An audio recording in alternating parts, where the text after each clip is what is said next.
Anyone who transfers funds, makes payment, or colludes with an abductor, kidnapper, or terrorist to receive any ransom for the release of any person who has been wrongfully confined, imprisoned, or kidnapped is guilty of a felony and is liable on conviction to a term of imprisonment of not less than 15 years. Mr. President, my distinguished colleagues, hostage taking or kidnapping has become a fast and lucrative business in Nigeria. It has now remained the most virulent form of banditry in Nigeria and the most pervasive and intractable violent crime in the country.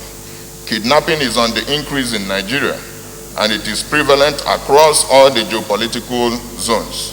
Some blame the rise of this criminal activity on poverty, religion, politics, deficiency of existing laws, unemployment, connivance of security agents, corruption, greed, among others. Our unemployed youths are also turning to kidnapping to get money as a survival strategy. Whatever the reason, it is most obvious that kidnapping in Nigeria puts everybody at risk, the rich and the poor, old and young, male and female, foreigner and indigent, expatriate and non-expatriate, traditional rulers, religious leaders, among others. A report compiled by the Financial Times and the USA Global Risk Consultancy in November 2019 indicates that Nigeria has the highest rate of kidnap for ransom of both local and foreigners in all of Africa, with kidnappers operating in each of its 36 states. The scourge of this menace has continued to persist till today.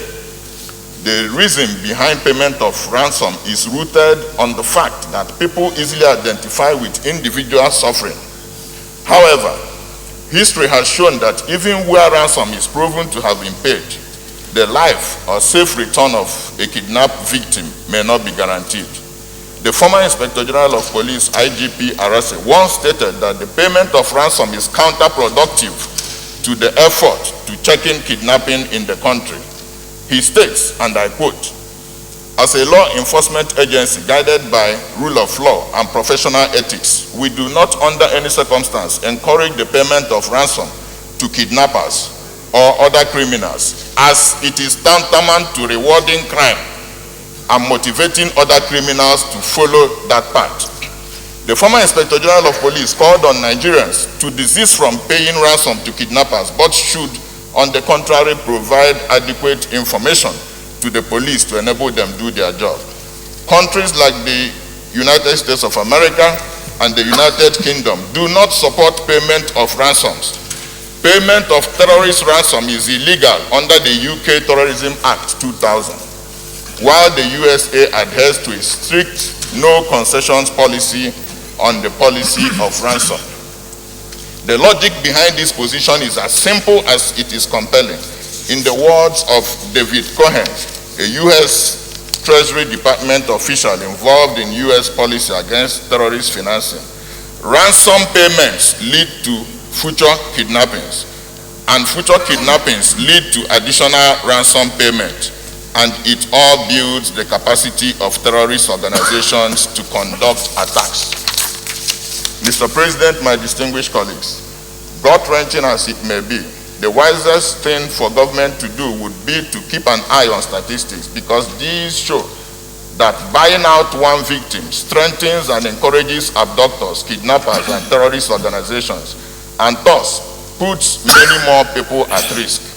The continuous payment of ransom must not be encouraged. In addition, government should provide adequate security and strengthen the economy as a matter of urgency, accelerate its poverty alleviation programs, provide employment opportunities targeting youths who are mostly involved in abductions and kidnapping, strengthen our law enforcement agencies, and provide the necessary support to end the menace of kidnapping. Mr. President, distinguished colleagues, the proposed amendment discourages the payment of ransom in order to mitigate the rising scourge of kidnapping as it persists today.